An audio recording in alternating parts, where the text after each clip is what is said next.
సంఘముగా కూడి దేవుణ్ణి స్తుతించడానికి దేవుడు ఇచ్చిన సమయాన్ని బట్టి ఆ దేవాది దేవునికి కృతజ్ఞతలు తెలియజేస్తున్నాను. ప్రభువైన యేసుక్రీస్తు నామములో మీ అందరికి కూడా వందనాలు తెలియజేస్తున్నాను. దేవుని వాక్యాన్ని కొద్ది నిమిషాలు మనం ధ్యానిద్దాం.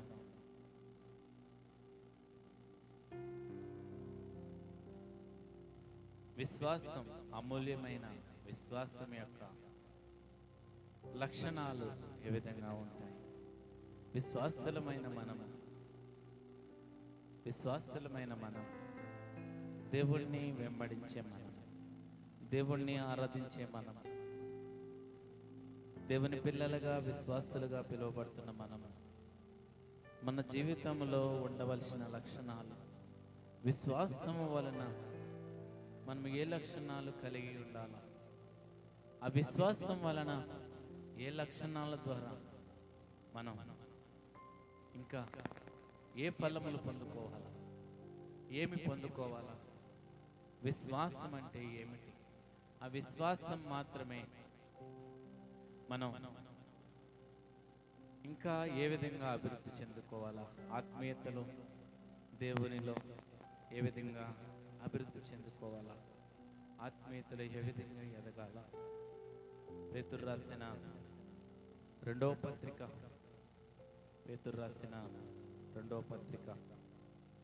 1వ అధ్యాయం 5వ వచనం నుంచి 7వ వచనం వరకు చదువుకున్నాం. పేతురు రాసిన రెండవ పత్రిక 1వ అధ్యాయం 5వ వచనం నుంచి 7వ వచనం వరకు మనం చదువుకుందాం.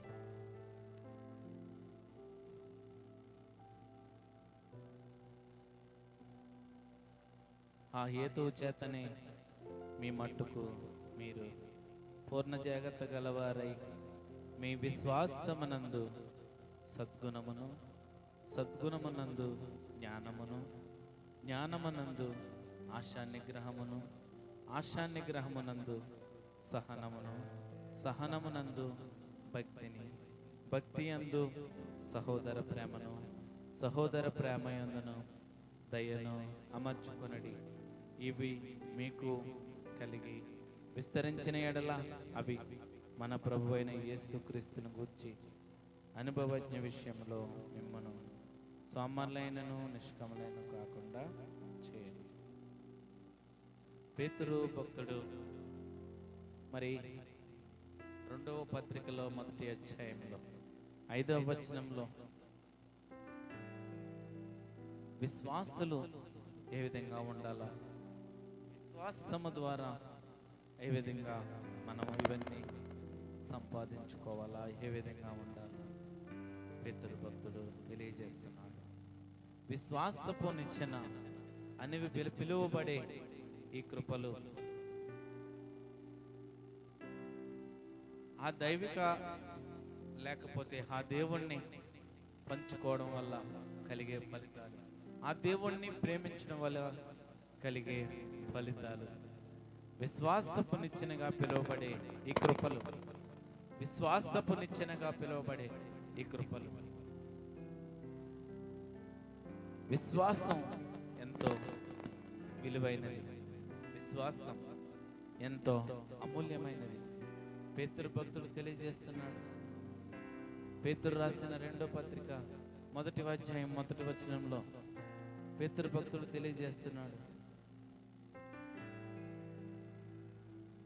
మన దేవుని యొక్క రక్షకుడైన యేసుక్రీస్తు యొక్క నీతిని బట్టి మా వలనే అమూల్యమైన విశ్వాసము పొందిన వారికి శుభమని చెప్పు రాయిచున్నాడు. పేతురు భక్తుడు రాస్తున్నాడు, మన దేవుని యొక్కయు రక్షకుడైన యేసుక్రీస్తు యొక్కయు నీతిని బట్టి మా వలనే అమూల్యమైన విశ్వాసము పొందిన వారికి శుభమని చెప్పి రాస్తున్నాడు. విశ్వాసం చాలా అమూల్యమైనది, చాలా విలువైనది. పేతురు భక్తుడు ఒకానొక సమయంలో ఒక వ్యక్తి చేత ప్రశ్నించబడి యేసు అంటే ఎవరో తెలియక అబద్ధాలు చెప్పి తన విశ్వాసాన్ని విలువలేనిదిగా చేసుకుని విశ్వాసంలో పూర్తిగా దిగజారిపోయి ఎంతో దుఃఖాన్ని పొందిన పేతురు ఆ తర్వాత దేవుని ఆత్మ కుమ్మరింపు ద్వారా, దేవుని అభిషేకం ద్వారా, దేవుని అభిషేకం పొందినప్పుడు మరి దేవుడు తన విశ్వాసాన్ని, పేతురు విశ్వాసాన్ని ఎంతో అమూల్యమైనదిగా గుర్తించాడు. ఎంతో మంచిదిగా పేతురు గుర్తించాడు. మొదటి వచనంలో రాశాడు, మా వలన అమూల్యమైన విశ్వాసము పొందిన వారికి శుభమని రాస్తున్నాడు. పేతురు భక్తుడు రాస్తున్నాడు, అమూల్యమైన విశ్వాసము, అది చాలా మంచిది. విశ్వాసము ఎంతో అమూల్యమైనదని పేతురు భక్తుడు తెలియజేస్తున్నాడు. విశ్వాసం వలనే, హల్లెలూయా హల్లెలూయా, విశ్వాసం వల్లనే మనకి దేవుడు మన జీవితంలో ఏదైనా చేస్తాడు. మనకు విశ్వాసం ఎంతో మెండుగా ఉండాలి. ఏ విధంగా ఉండాలంటే మన దేవుడు మన జీవితంలో ఏదైనా చేయగల సమర్థుడు, ఏదైనా చేయగలిగిన సమర్థుడు అని విశ్వసించాలా. చూచి నమ్మిదానికంటే చూడకుండా నమ్మే విశ్వాసం మనలో ఉండాలి. దేవుడు నా జీవితంలో అది చేస్తాడని, దేవుడు చేస్తాడని నువ్వు నమ్మి విశ్వసించినప్పుడు మాత్రమే నీ జీవితంలో, హల్లెలూయా, థ్యాంక్ యూ జీసస్, దేవుడు నీ జీవితంలో చేస్తాడు. Thank you Jesus.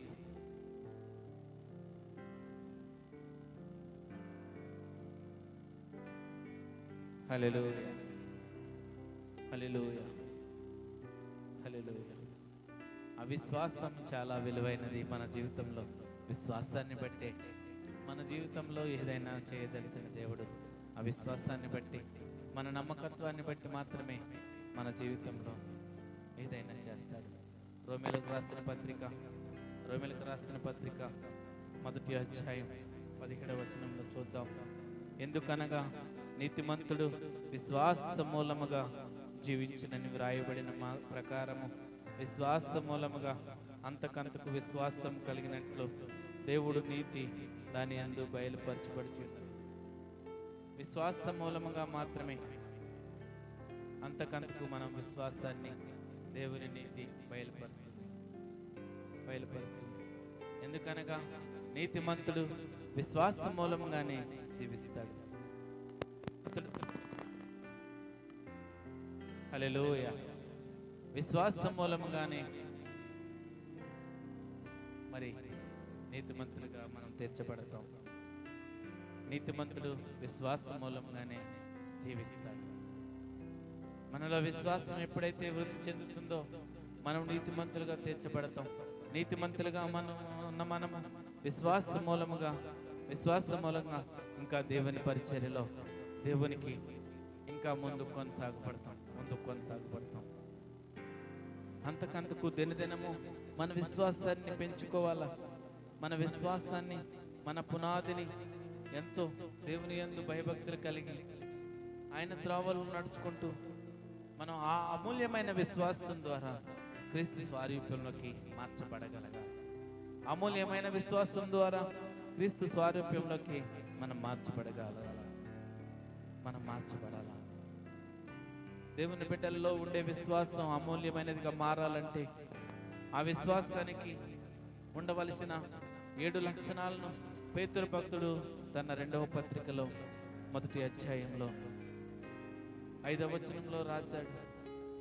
మొదటిది, మీ విశ్వాసమునందు సద్గుణమును. మన విశ్వాసం అమూల్యమైనదిగా మార్చబడాలంటే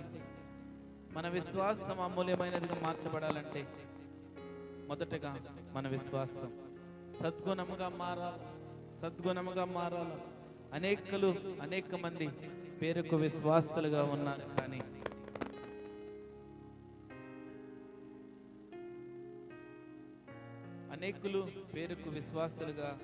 కానీ వారి గుణం మాత్రం మంచిగా ఉండదు.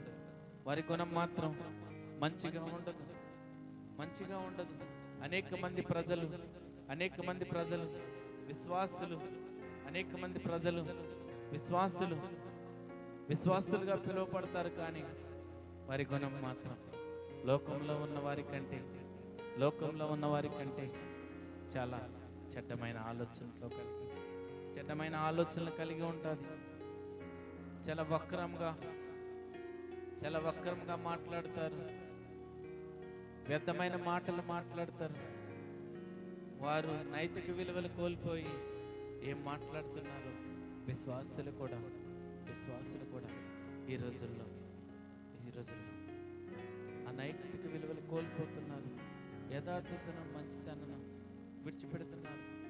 కానీ మనం విశ్వాసంలోనే ఆ సద్గుణంలోకి ఎప్పుడు రాగలమంటే ఆ యథార్థతను, మంచితనాన్ని మనం కలిగి ఉండాలి. విశ్వాసాన్ని బట్టి మాత్రమే మనం ఆ సద్గుణంలోకి రాగలం. మన విశ్వాసం పెరుగుతున్న కొలది మంచితనాన్ని, యథార్థతను, నైతిక విలువలు మనం కలిగి ఉండాలి. విశ్వాసం ద్వారా మనలోని గుణాలన్నీ సద్గుణాలుగా మార్చబడాల. మనలో ఆ గుణాలన్నీ సద్గుణాలుగా మార్చబడాలి. గుణాన్ని మార్చేది దేవుడే. దేవుడు మాత్రమే మన గుణాన్ని మార్చగలిగిన దేవుడు. హోషేయ గ్రంథము 14వ అధ్యాయం 4వ వచనం చూద్దాం. వారు విశ్వాసఘాతకులు కాకుండా నేను వారిని గుణపరచుదును. వారి మీదనున్న నా కోపము చల్లారును. మనస్ఫూర్తిగా వారిని స్నేహితును. ఈ లోకంలో ఉన్న ప్రజలు, లేకపోతే దేవుని విశ్వాసులు, వారంతా చెడ్డ ఆలోచనలు కలిగి, చెడ్డ తలుపులు కలిగి, వారి గుణం ఏమాత్రం కూడా మంచిగా ఉండకుండా చెడ్డ ఆలోచనలు కలిగి ఉంటున్నారు. కానీ దేవుడు ఏం చెప్తున్నాడంటే, వారు విశ్వాసఘాతులు వారిని నేను గుణపరుస్తానంటున్నాడు. క్రీస్తుని పోలి నడుచుకోవాలా, వాక్యానుసారం జీవించాలా. అప్పుడు సద్గుణం యొక్క లక్షణం అది ఆ సద్గుణంలోని ఒక లక్షణం. సద్గుణం అంటే ముత్యము కంటే విలువైనది. సామెతల గ్రంథము 31వ అధ్యాయం 10వ వచనంలో మనం చూస్తే, గుణవతి అయిన భార్య దొరుకుట అరుదు, అట్టిది ముత్యము కంటే అమూల్యమైనది. విశ్వాసంలో నుండి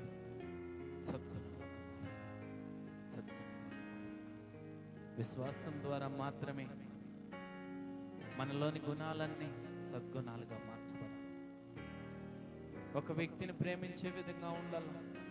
మనల్ని దూషించే వ్యక్తిని మనం ఆదరించే వ్యక్తిగా ఉండాలి. మన మీద కోపాన్ని చూపించే వ్యక్తి మీద కూడా మనం ప్రేమగా సమాధానం చెప్పాలి.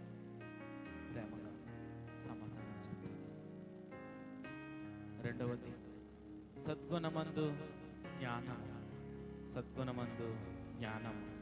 మొదటిది, మీ విశ్వాసమునందు సద్గుణంలోకి మనం మారాల. మన మంచితనాన్ని, యథార్థతను, నైతిక విలువలు కలిగి మనం సద్గుణంలోకి మారాలి.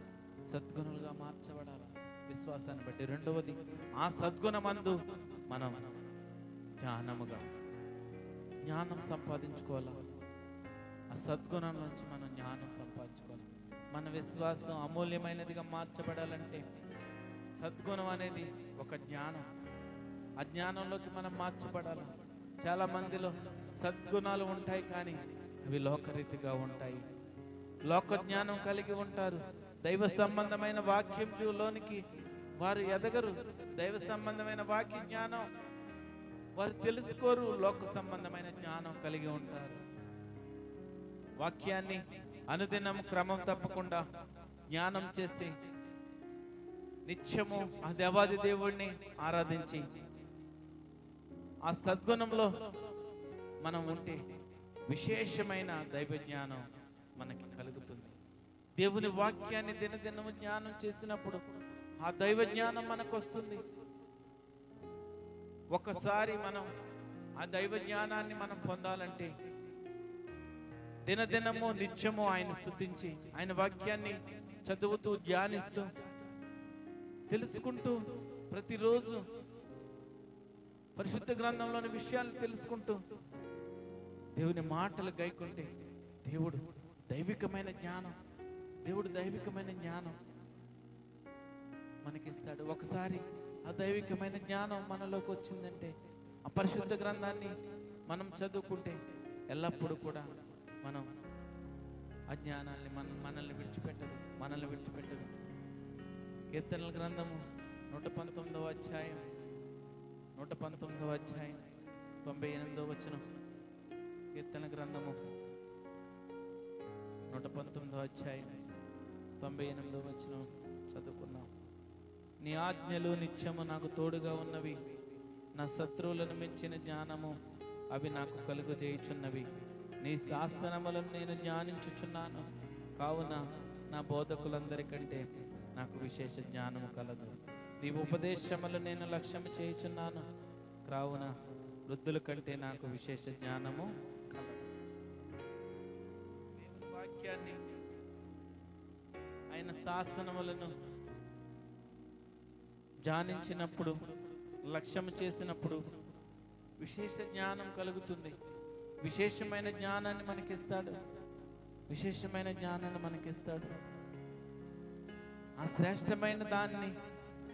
ఆ శ్రేష్టమైన దేవుని జ్ఞానాన్ని పొందుకోవడానికి పౌలు భక్తుడు సమస్తాన్ని వదులుకొని ఆ దేవుని జ్ఞానాన్ని పొందుకోవడానికి ఆయన ఎంతగానో నష్టపోయాడు. ఫిలిప్పీయులకు రాసిన పత్రిక 3వ అధ్యాయం 8వ వచనంలో చూస్తే మనం ఫిలిప్పీయులకు రాసిన పత్రిక 3వ అధ్యాయం 8వ వచనంలో నిశ్చయముగా నా ప్రభువైన యేసుక్రీస్తును గూర్చిన అతి శ్రేష్టమైన జ్ఞానము నిమిత్తమై సమస్తమును నష్టముగా ఎంచుకొంచున్నాను. మరి దేవుని జ్ఞానాన్ని, ఆ విశేషమైన జ్ఞానాన్ని పెంచుకోవడానికి తనను సమస్తాన్ని నష్టంగా ఎంచుకున్నాడు. సమస్తాన్ని వదులుకొని ఆ విశేషమైన జ్ఞానాన్ని పెంచుకున్నాడు. ఆ దేవుని వాక్యం ద్వారా ఆ దేవుని జ్ఞానాన్ని పెంచుకున్నాడు. ఈ లోకంలో ఉన్న విశ్వాసులమైన మనము సద్గుణమందు అజ్ఞానమును పెంచుకోవాలి. అజ్ఞానము దేవుడిచ్చే జ్ఞానం, అది ఆ దేవుని జ్ఞానాన్ని మనం పెంచుకోవాలి. పౌలు భక్తుడు ఏ విధంగా అయితే అన్ని నష్టపోయినా కూడా అతి శ్రేష్టమైన జ్ఞానం నిమిత్తం ఎన్నో వదులుకొని దేవుని జ్ఞానాన్ని సంపాదించుకున్నాడు. దేవుని జ్ఞానం మనలో ఉంటే, అతి శ్రేష్టమైన జ్ఞానం ఆ దేవుని జ్ఞానం మనలో ఉంటే మనం ఎంతగానో దీవించబడతాం. మరి ఆ సద్గుణమందు ఆ జ్ఞానమును మనం పెంచుకోవాలి. విశేషమైన జ్ఞానాన్ని మనం పెంచుకోవాలి. మూడవది జ్ఞానమందు ఆశా నిగ్రహం. మన విశ్వాసం అమూల్యమైనదిగా మార్చబడాలంటే మూడవది పొందుకున్న జ్ఞానం ద్వారా ఆశా నిగ్రహం కలిగి ఉండాలా. మనం పొందుకున్న జ్ఞానం ద్వారా ఆశా నిగ్రహం కలిగి ఉండాలా. అది దేవుని ఆత్మఫలంలో ఒక భాగంగా ఉన్నది. ఆత్మకు లోబడడం ద్వారా, ఆత్మలో నడుచుకోవడం ద్వారా మన ఆలోచనలను, మన కోరికలను, చర్యలను అదుపులో ఉంచుకునేందుకు ఆత్మ ఇచ్చే బలం ద్వారా దీన్ని మనం చేయగలం, దీన్ని మనం సమకూర్చుకోగలం.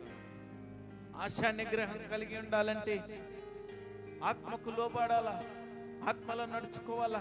మన ఆలోచనలు, మన కోరికలు, మన చెడ్డ తలంపులు అవన్నీ తగ్గించుకోవాలి. ఆత్మ, పరిశుద్ధాత్మ దేవుని ఆత్మ మనలో ఎప్పుడైతే ఉంటుందో, ఆయన ద్వారా, ఆయన మాటల ద్వారా మనం ఎప్పుడైతే లోబడి ఉంటామో, ఆత్మలో ఎప్పుడైతే నడుచుకుంటామో మన జీవితంలో ఆశా నిగ్రహం ఉంటుంది. ఆశా నిగ్రహం ద్వారా కోపాన్ని, నాలుకను స్వాధీనంలో ఉంచుకుంటాం. ఆశా నిగ్రహం ద్వారా ఆ కోపాన్ని మనం ఆ నాలుక ద్వారా మాట్లాడే మాటలను స్వాధీనంలో ఉంచుకుంటాం. ఆ అన్ని ఇంద్రియాలను నిగ్రహించుకొని విశ్వాసం ఎంతో అమూల్యమైనది. ఆశా నిగ్రహం ద్వారా మన జీవితం మనం ఎంతో కంట్రోల్గా ఉండి, దేవుని జ్ఞానం మనలో ఉన్నప్పుడు మన ఆలోచనలు, భావనలు దేవుని ప్రజలకు, అనేక మంది విశ్వాసులకు, అనేక మంది ప్రజలకు మన నిగ్రహము, మన మాటలు ఎంతో మందికి దీవెనకరంగా ఉంటాయి. మనం ఎప్పుడైతే నిగ్రహంగా ఉంటామో, ఎప్పుడైతే దేవుని ఆత్మ ద్వారా నడిపింపబడతామో, దేవునికి లోబడి ఉంటామో, అప్పుడు మనం చాలా నిగ్రహముగా ఉండి అన్ని విషయాల్లో పరిశుద్ధులుగా జీవిస్తూ, అన్ని విషయాల్లో అనేక మందికి మాదిరికరంగా ఉంటాం. నాలుగవది ఆశా నిగ్రహమునందు సహనం. మన విశ్వాసం అమూల్యమైనదిగా మార్చబడాలంటే ఆశా నిగ్రహం అనేది సహనముగా మారాలి.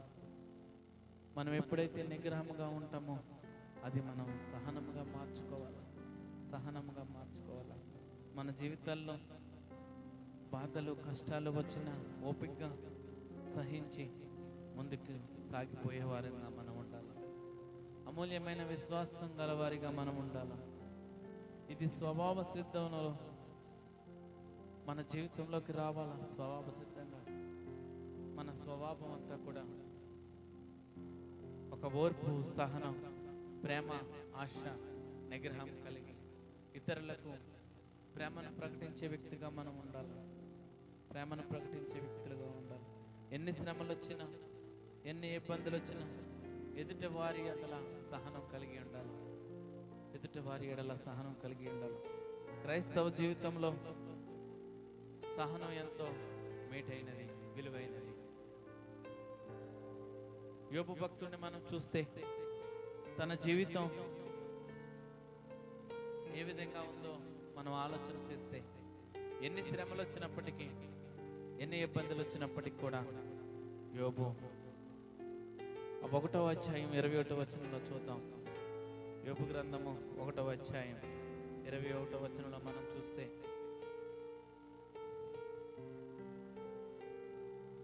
యెహోవా ఇచ్చెను, యెహోవా తీసుకుపోయి, యెహోవా నామమునకు స్తుతి కలుగును గాక.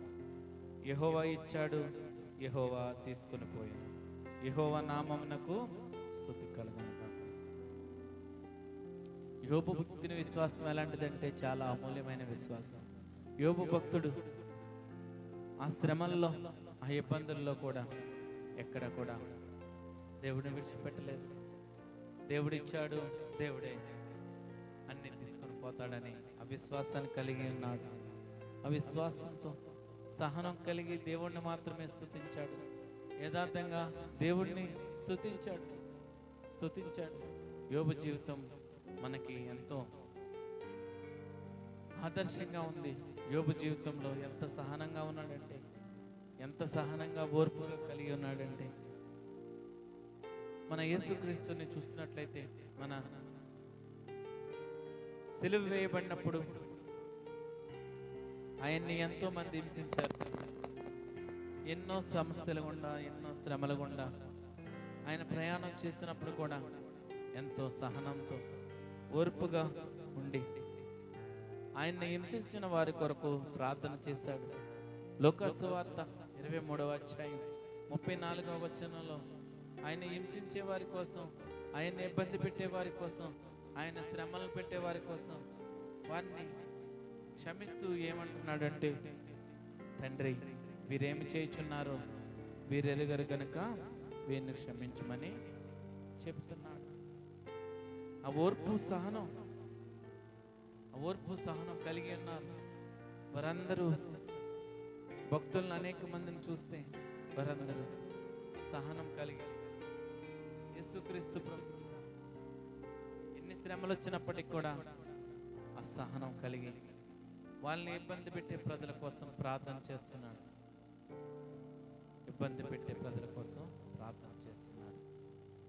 మన జీవితంలో మనకి ఎన్ని శ్రమలు తెచ్చిపెట్టినా, ఎంతమంది మనల్ని ఇబ్బంది పెట్టినా కూడా ఆ సహనం మన జీవితంలో ఒక అలవాటుగా మారాలి. ఆ సహనం మన జీవితంలో ఉండాలి. ఆ సహనం మన జీవితంలో ఉంటే ఇతరులను మనం ప్రేమించే వ్యక్తులుగా ఉంటాం. ఇతరులను మనం ప్రేమించే వ్యక్తులుగా ఉంటాం. ఆశా నిగ్రహమునందు సహనము పెంచుకోవాలి. 5వదిగా ఆ సహనమునందు భక్తి. ఆ సహనమునందు ఆ దైవభక్తి ఏ విధంగా ఉండాలి? మన విశ్వాసం అమూల్యమైనదిగా మార్చబడాలంటే సహనం అనేది దైవభక్తిగా మారాలి. ఆ సహనం మనకి దైవభక్తిగా మారాలి. ఒక్క మాట కూడా ఓర్చుకోలేకుండా ఉన్నవారు అనేక మంది ఏదైనా మాట మాట్లాడమంటే ఓర్చుకోలేని వ్యక్తులు ఉన్నారు. దేవుని భక్తి కలిగిన వారు, విశ్వాసులు, దైవభక్తులుగా, దేవుని పిల్లలుగా పిలువబడేవారు, విశ్వాసులుగా పిలువబడేవారు, వారి జీవితంలో సహనం ఉన్నప్పుడు ఆ దైవభక్తిని మనం దైవభక్తులకు మారి మనల్ని ఎవరైనా ఏదైనా అంటే ఓర్చుకొని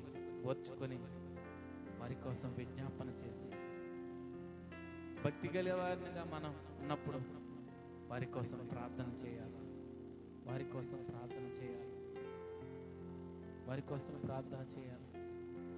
దైవభక్తిలో మనం ఉన్నాం.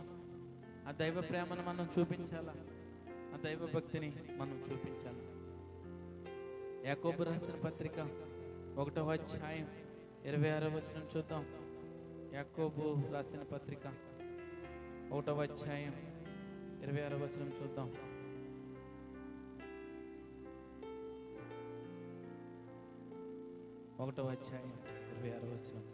ఎవడైనా నోటికి కళ్ళెం పెట్టుకొనక తన హృదయమును మోసపరచుకొనుచు భక్తి గలవాడినని అనుకునే ఎడల వాని భక్తి వ్యర్థమే.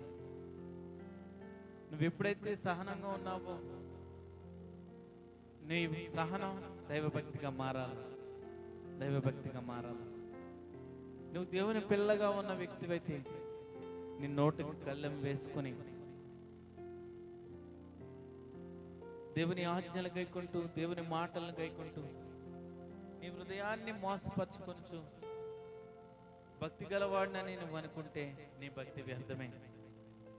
ఇతరులను సహనంగా, ఓర్పుగా ప్రేమించలేని వ్యక్తివి, ఇతరులను ప్రేమగా ఆదరించలేని వ్యక్తివి, నీ మాటల ద్వారా ఇతరులను బాధ పెట్టే వ్యక్తివైతే నీ భక్తి వ్యర్థమే. నీ నోటికి కళ్ళెం వేసుకోకపోతే నీ భక్తి వ్యర్థమే. నీ హృదయాన్ని నువ్వు మోసపరుచుకుంటున్నావు. నీ మాటలను, నీ ఆలోచనలను దేవుని పరిశుద్ధాత్మ ద్వారా నువ్వు నడిపింపబడిగల వ్యక్తివైతే నీ నోటికి నువ్వు కళ్ళెం వేసుకోవాలి. దేవుని మాటలు మాత్రమే ఉచ్చరిస్తూ బైబిల్ గ్రంథాన్ని, దేవుని వాక్యాన్ని చెబుతూ అనేక మందికి దీవెనకరంగా ఉండాలి. మన భక్తి ఎప్పుడు కూడా వ్యర్థంగా ఉండొద్దు. మనం చేసే భక్తి ఏ విధంగా ఉండాలంటే ఆ దేవాది దేవుడికి మనం నమ్మకంగా, యథార్థంగా ఉండి మన భక్తిని దినదినము పెంచుకోవాలా. ఆ దైవ భక్తి మనలో ఉంటే ఇతరులకు మాదిరికరంగా ఉండాలా. నీలో సహనం ఉన్నప్పుడు నీ భక్తి దేవునికి ఇష్టంగా మారాలా. అసహనంలో వల్ల నువ్వు దైవభక్తిగా మార్చుకోవాలా. దేవునికి ఇష్టమైన భక్తిగా మార్చుకోవాలా. అప్పుడు మాత్రమే దేవుడు నిన్ను ఇష్టపడతాడు. సహనం ద్వారా నువ్వు దైవభక్తిగా మార్చుకోవాలి. 6వది, ఆ భక్తి యందు సహోదర ప్రేమ కలిగి ఉండాలా. మన విశ్వాసం అమూల్యమైనదిగా మార్చబడాలంటే మనలో ఉన్న భక్తి అనేది సహోదర ప్రేమగా మారాలి.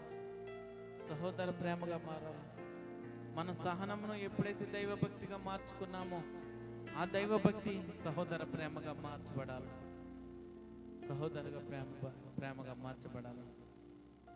సహోదర ప్రేమ మన ఇరుగు పొరుగు వారిని, తోటి వారిని అనేక మంది లోకంలో ఉన్న ప్రజలను ప్రేమించే వ్యక్తులుగా మనం ఉండాలి. సహోదర ప్రేమను చూపించాలా, సహవాసమైన ప్రేమను చూపించాలా. ఈ లోకంలో ఉన్న వారితో మనం స్నేహం చేయడం కాదు, కానీ ఈ లోకంలో ఉన్న వారిని మనం స్నేహం చేయమని పరిశుద్ధ గ్రంథంలో లేదు. కానీ దేవుని ప్రేమను చూపించాలా, దేవుని ప్రేమను చూపించాలా. ఈ లోకంలో ఉన్న ప్రజలకు దేవుని ప్రేమను చూపించాలా, సహోదర ప్రేమను చూపించాలా. ఆ క్రీస్తు ప్రేమ ఎటువంటిదో మనం చూపించాలా. నిజమైన దైవభక్తి గలవారు తోటి సోదరుల విశ్వాసుల పట్ల తమలోని ప్రేమ వాత్సల్యతను ఆచరణగా లేకపోతే మనస్ఫూర్తిగా వెల్లడి చేస్తారు, లేకపోతే ఆ ప్రేమను ప్రకటిస్తారు. నిజమైన దైవభక్తి గలవారు మాత్రమే, దేవుని భక్తి, దేవుని ఆత్మతో నడిపించబడిన వారు మాత్రమే తోటి వారికి నిజమైన ప్రేమ చూపిస్తారు, నిజమైన ప్రేమ చూపిస్తారు. దేవుని మాటలు ఏం సెలవిస్తున్నాయంటే, నేను ప్రేమించినట్లు మీరు ఒకరినొకరు ప్రేమించుకొనడి అని ప్రభు చెప్తున్నాడు. నేను ఏ విధంగా అయితే ప్రేమిస్తున్నానో మీరు కూడా ఒకరినొకరు ప్రేమించుకోమంటున్నాడు. విశ్వాసులమైన మనము ఈ దినములలో ఒక విశ్వాసి అంటే ఒక విశ్వాసి పడదు, ఒక సంఘం అంటే ఒక సంఘం.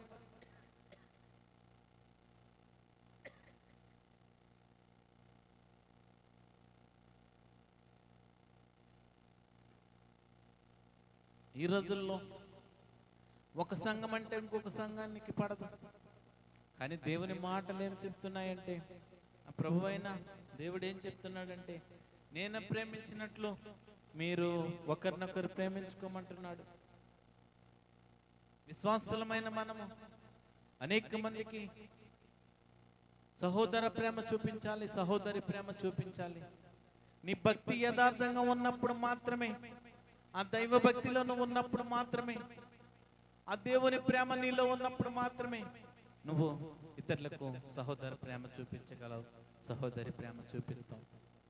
నీలో భక్తి లేకపోతే, నీ నోటికి కళ్ళెం వేసుకోకపోతే, ఆ సహనము, ఓర్పు, ప్రేమ నీలో లేకపోతే నువ్వు ఇతరులకు ప్రేమ చూపించలేవు.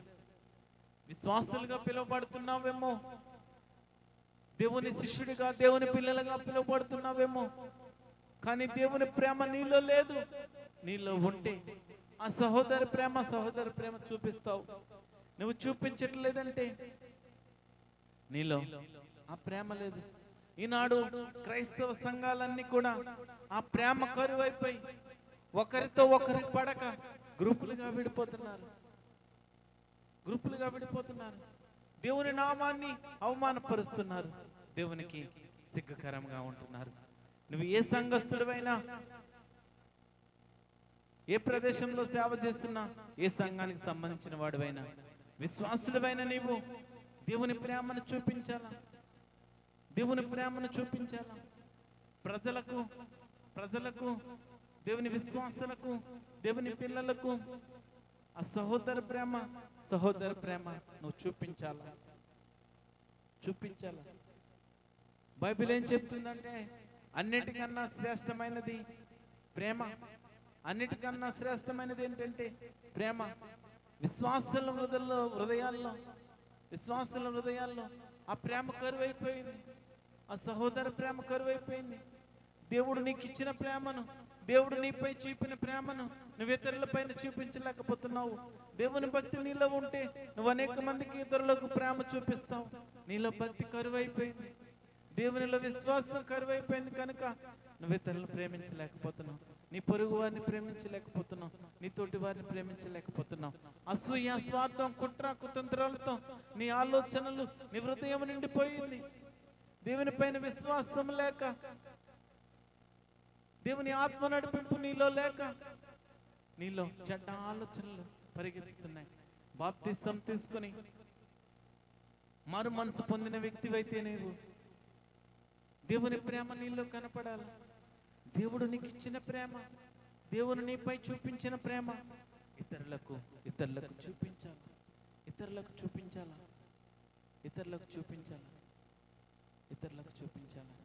ఎఫెసీలకు రాసిన పత్రిక 4వ అధ్యాయం, 4వ అధ్యాయం 16వ వచనం చూద్దాం.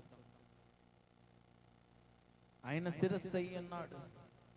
ఆయన నుండి సర్వ శరీరము చక్కగా అమర్చబడి తనలోనున్న ప్రతి అవయవము తన పరిమాణం చొప్పున పని చేయుచుండగా ప్రతి కీలు వలన కలిగిన బలము చేత అతుకుపడి ప్రేమయందు తనకు క్షేమాభివృద్ధి కలిగినట్లు శరీరమునకు అభివృద్ధి కలుగజేసుకుంటున్నది. ప్రేమయందు తనకు క్షేమాభివృద్ధి కలిగినట్లు శరీరమునకు అభివృద్ధి కలుగజేసుకుంటున్నది. ప్రేమ క్షేమాభివృద్ధి కలుగజేస్తుంది.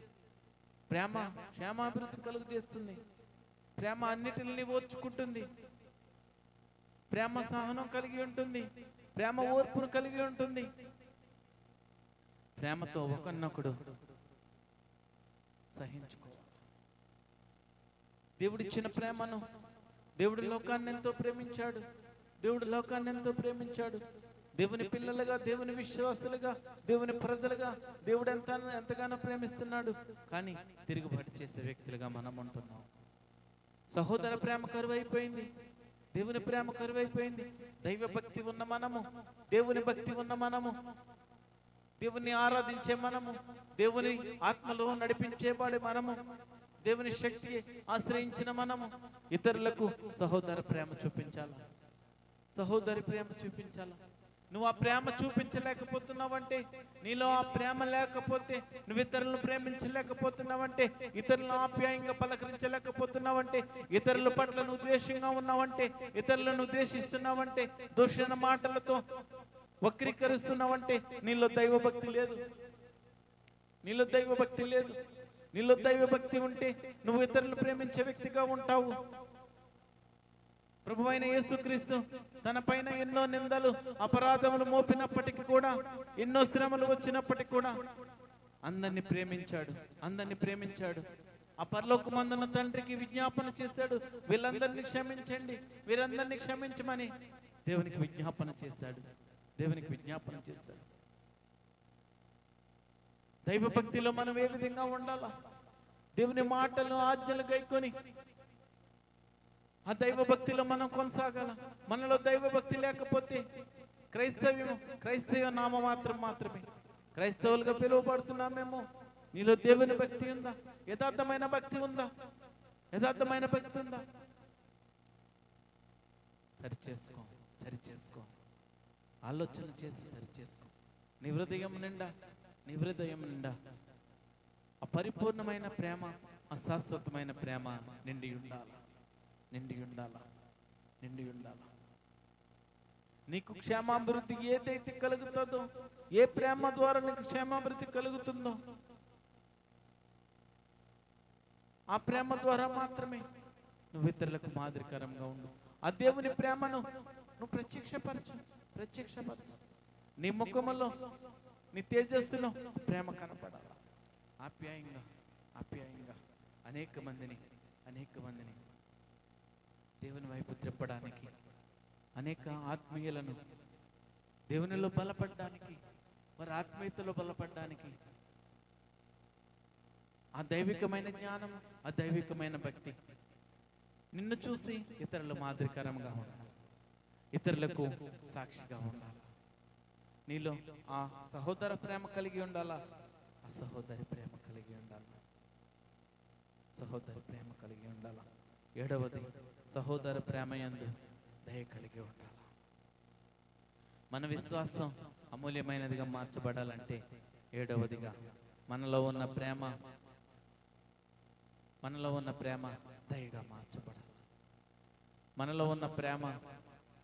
దయగా మార్చబడాలి. మానవునికి కావలసినది అనేక మందిని, లేకపోతే అనేక ప్రజలకు, కష్టాల్లో ఉన్న ప్రజలకు, ఇబ్బందుల్లో ఉన్న ప్రజలకు చూపించవలసింది ఏంటంటే దయ, జాలి. ఇబ్బందుల్లో ఉన్న ప్రజలకు, సమస్యల్లో ఉన్న విశ్వాసులకు, లేకపోతే ప్రజలకు మనం చూపించవలసినది దయ, జాలి. మనం ఎప్పుడైతే ఆ సహోదర ప్రేమను కలిగి ఉంటామో, ఆ దైవ భక్తి కలిగి ఉంటామో, సహోదర ప్రేమ మనలోకి వస్తుంది.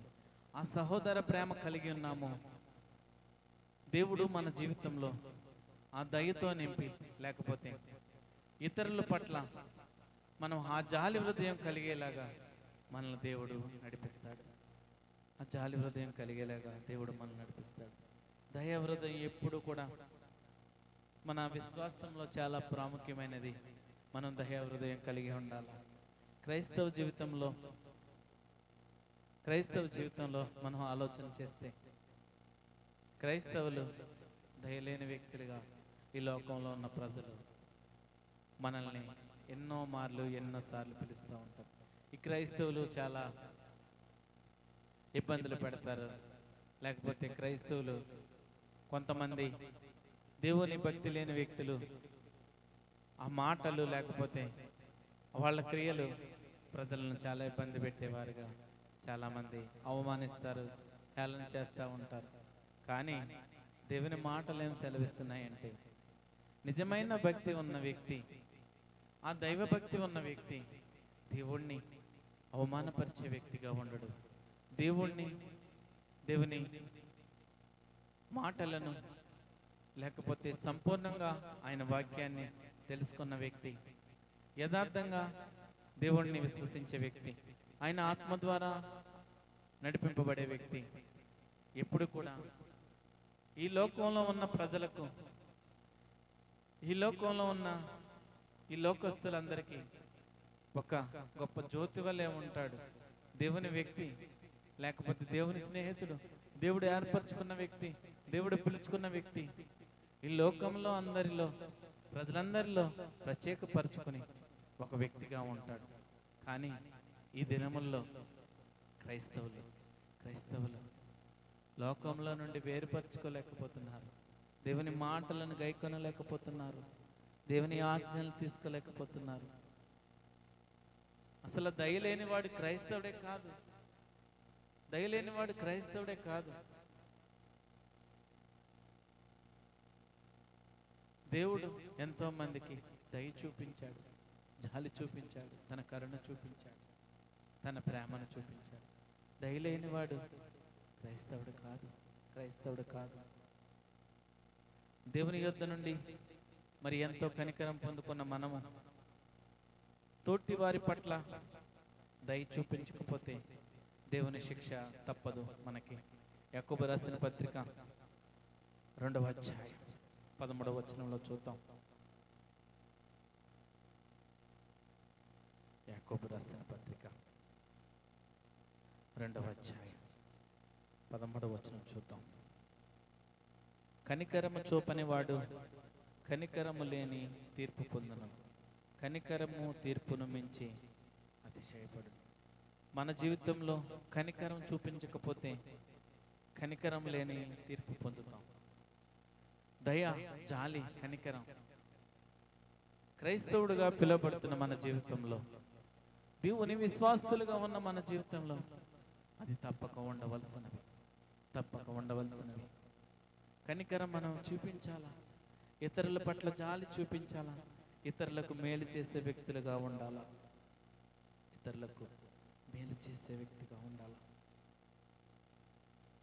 పేతురు రాసిన మొదటి పత్రిక 1వ అధ్యాయం 4వ వచనంలో కూడా చూద్దాం ఒకసారి. 1వ అధ్యాయం 4వ వచనం. ఆయన తన విశేష కనికరం చొప్పున మనలను మరలా జన్మింపజేసెను. ఆయన తన విశేష కనికరం చొప్పున మనలను మరలా జన్మింపజేశాడు. మన కనికరం ఇచ్చింది ఎవరంటే, మన జీవితంలో ఆ దయను, కనికరమును, ప్రేమను, జాలిని పెట్టింది కూడా ఆ దేవుడే. ఆయన తన విశేష కనికరం చొప్పున మనల్ని మరలా జన్మించాడు. మనం ఎప్పుడైతే బాప్తిసం తీసుకున్నామో, ఎప్పుడైతే మారు మనసు పొంది జీవిస్తున్నామో, అప్పుడు మన జీవితంలో ఆ కనికరము, జాలి, దయ మన జీవితంలోకి వచ్చినట్లే. ఎందుకంటే ఈ లోకంలో నుండి, ఈ పాపంలో నుండి మనం మారు మనసు పొంది దేవుని మాటలు తెలుసుకొని బాప్తిసం తీసుకున్న వ్యక్తులం. బాప్తిసం తీసుకున్నాం కనుక దేవుని అలవాట్లకు, దేవుని మాటలకు, దేవుని ఆజ్ఞలకు లోబడి దేవుని యందు ఆ ప్రేమను, ఆ దయను, ఆ జాలిని, ఆ కనికరమును, ఆ పరిశుద్ధాత్మ అభిషేకాన్ని మనం పొందుకోవాలి. మనం పొందుకొని అవి ఇతరులకు చూపించాలా.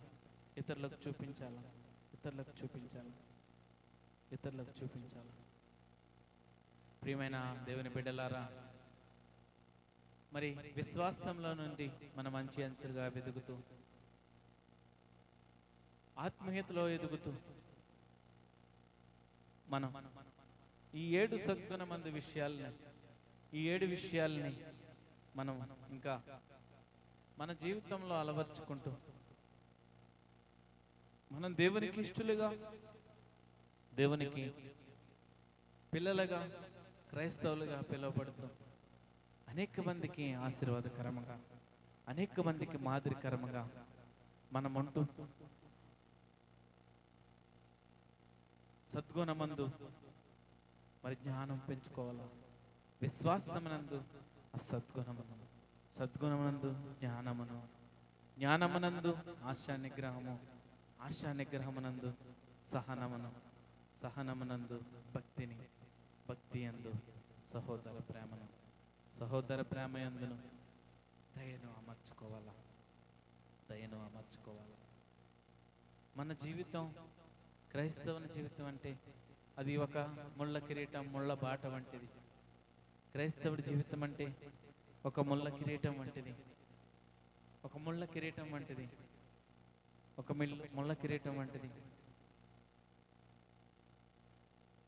ఆ దేవుని ప్రేమ మనలోకి ఎప్పుడైతే వచ్చిందో, మన జీవితం ఏ విధంగా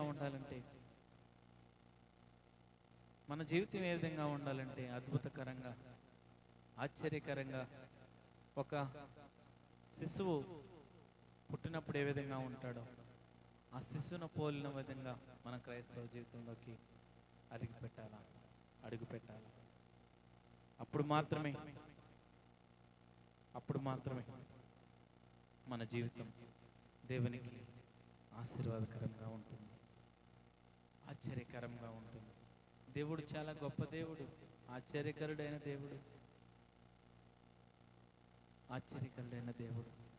మన విశ్వాసం ద్వారా మనం 7 లక్షణాలను కలిగి అనేక మందికి సాక్షిగా, అనేక మందికి మాదిరినిచ్చే వ్యక్తులుగా మన జీవితాల్లో ఇవి పెంపొందించుకుంటూ దేవునికి సాక్షిగా ఉంటూ మనం యథార్థతను కోల్పోకుండా నిజమైన వ్యక్తిగా, భక్తిగా మన జీవితంలో అలవాటు చేసుకుంటూ ఆ పరిశుద్ధాత్మ దేవుణ్ణి మనం వెంబడిద్దాం.